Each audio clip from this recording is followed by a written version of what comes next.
Hey guys, welcome back to the channel. So, today, Minnie's getting some work done. I don't know if you can see him, but I may have changed the seats from the fixed back to the recliners. So I've pretty much decided that I'll probably use this daily more often than I will on track. So I'm going to keep the red seat for track only and use these recliners every day. Let me just show you what I've got.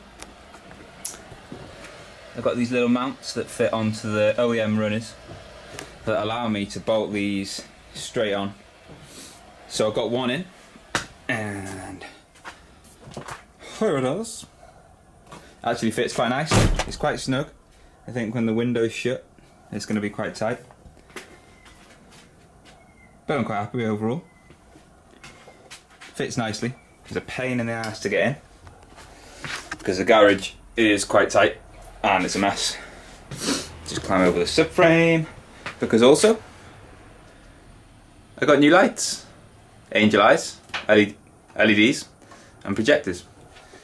Now I've done this just as an in case that my hole in the headlights don't pass an MOT. Not really too worried because it has done before, but I thought I'd get them, try them, and actually they're quite nice. I quite like them. But I can also, it gives me the option to put the hole through here and keep the ring, which is quite cool. But I'm trying to get this done today because my Jeep's just killed itself and I'm going to need to use this every day, so I've got to get it pre-MOT'd again. As you can see, engine bay is a bit of a mess still. So yeah, today is pretty much a day just working on this, getting the seats in and starting to put all this engine back together. I've got to also do the subframe. I'll remove the power steering pump and do loads. It's going to be a long day. May finish on Sunday. It's Friday today, by the way. Video should be coming out today, but I don't know if it will because I'm still midway through doing all this. I've also got to bleed the clutch. Oh my god.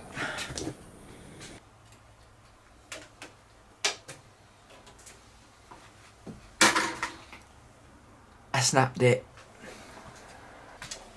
Just so you can see, like, the small bit that I snapped. This tip has just disappeared.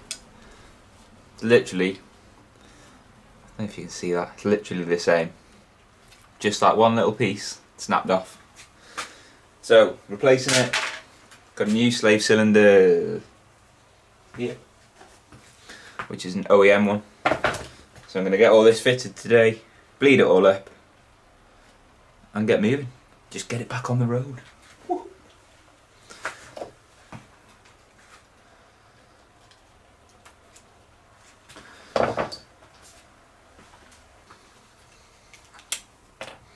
Now, this did come with a second hand one, but I think I'll feel better using the new one. So I'm going to save that as a just in case, because I really don't want to be doing this job again anytime soon.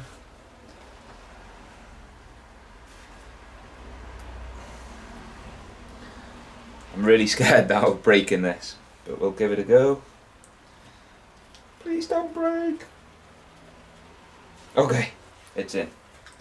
Now we also ran into another bit of a problem. On the gearbox, as it comes like this down the front of the car, there's a little, I don't know, like a little tongue that sticks out that holds the slave cylinder. Well, it snapped. I'm guessing it snapped whilst it was coming up to me, but I can't be sure. When I got here, it was snapped and there was nothing there. So Orange, there's a massive dispute on the actual name of the company, sent me this little cheap, well I guess it's not cheap, it was fucking expensive, but I've now got to do some drilling, do some grinding on the gearbox and make this fit. Essentially what we're looking to happen is for this to fit in here. So this holds the slave cylinder and that's all it's used for. Common problem on the mini gearboxes if you are looking to do this. Make sure that the gearbox has this because this is stupidly expensive. So I'm going to get to it, grinding. I'm not going to video because I'm crap. Alright, that's a lie. Maybe I will do some videoing. After all, that's what you're here for, right? I don't know where I'm going to put this though, so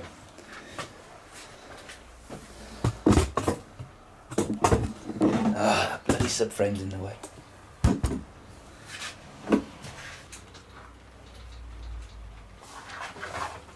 It helps if you turn the plugs on. Now, it's pretty dark down here. You won't be able to see it on camera, but it sits just here. So there's a little notch that does this that you've got to grind out so that it's a flat 90 surface for that part to fit.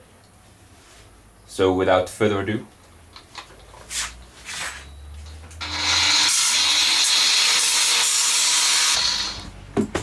so that's fairly straightforward. I don't know if you're able to see this. Let's have a look. It might be a bit too dark. You can just see, obviously with the shadows here, I just made that a perfect 90-ish. So now I can just bolt everything up and it'll fit. This is the gearbox oil that we've chosen. It's MTL Redline. Apparently one of the better gear oils for boxes with the LSD. So we're going to give it a go. I'm not going to bore you with the details. You've seen somebody fill up a gearbox before. But yeah, just keeping you in the loop with what we're actually using. So I'm like the messiest worker ever, but you can't really see. The seats are in, both of them. I'm absolutely chuffed with the power of them. And this is where we're up to at the front. Just spin it round. So, it's a mess. But the subframe is here, ready to go back on. These two bolts here are where the power steering hoses went into. The spacer, or the breather for this, is arriving tomorrow. So basically this is going to allow air to breathe and circulate through either side and also push the oil. So it'll almost be like having power steering without power steering. Apparently it works, massively used in America, so we'll just try it and see what I think. And I've left the leaky pump on the floor for now, just dripping into a bucket, and that's pretty much it. So tomorrow I'll bring you back and we'll crack on with this and get it on, and hopefully by the end of this we'll have it outside and we can have a good look around it. Okay, so Sunday morning, the final piece of this build, I guess you could call it, arrived all the way from the other side of the pond. Thank you, big shout out Condor Speed Shop for sending the what is it called? For sending over the power steering delete. That's the one we're looking for. So I'm just about to start. This is where we're up to. So this morning I've already gone ahead and started to get the subframe back underneath 2 jacks just to make sure it's all supported, and I've just put the front subframe bolts in either side. It's a little bit cold today, so I'm going to get underneath with all of these and the copper grease, get underneath and get everything put back together. Should take me a couple of hours, just want to make sure that everything's back to where it should be. I've also got somebody to come and view the Jeep today. Ignore this plank of wood holding the door. The Jeep has got a bit of a gearbox problem and I really haven't got time to fix it. The Mini is taking up a hell of a lot of my time at the minute, and the Jeep's just another problem that I don't want to deal with. So somebody's coming to view it today. Hopefully it'll sell, but we'll see. So as you all know, if you've watched any of my previous videos, that I literally parked, oh god, the boot stopped working again. I literally parked the Mini up as soon as I got back from the Nürburgring and haven't really touched it since.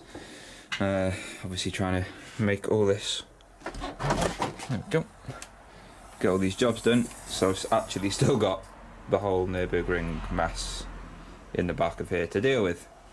But how good do the seats look? Alright, bit of a time warp, but the dude came to see the Jeep, didn't buy the Jeep. But anyway, moving on. Mini is pretty much almost back together. Topping up the fluid at the minute. I've got a friend coming around to help me bleed the clutch and get the clutch all working properly. Everything else has gone together really nice. It's actually been a really easy job putting everything back together. I thought it was going to be a bit of a nightmare, but so far so good. I'll probably jinx it now though and snap my airbox or something. So yeah, just topping fluid up and then I'm going to well, I've got to put the airbox back in before I can start it, and I've also got to attach the ECU, obviously, to start the car. So a couple more bits and then we'll get going. Alright, so I'm leaving it there. It's outside, it's rolling, everything's great, but can't seem to bleed the clutch. It's just not working. I don't know. I've tried to gravity, tried to force it. I don't know what's wrong with it. So I thought I'd roll outside, try the new lights at the front. I might have to leave it for the garage to do, but we'll see. I really wanted to do it myself and have it all fixed, but we're running out of time. It's like 7:30, still on our tea. The other half sat in the house with the dog, so I'm going to go and spend a bit of time with them. So thanks for watching. There will be more to come on the Mini. I'm still working on it, obviously. So hopefully once it's back on the road and actually moving, I'll have some updates for you.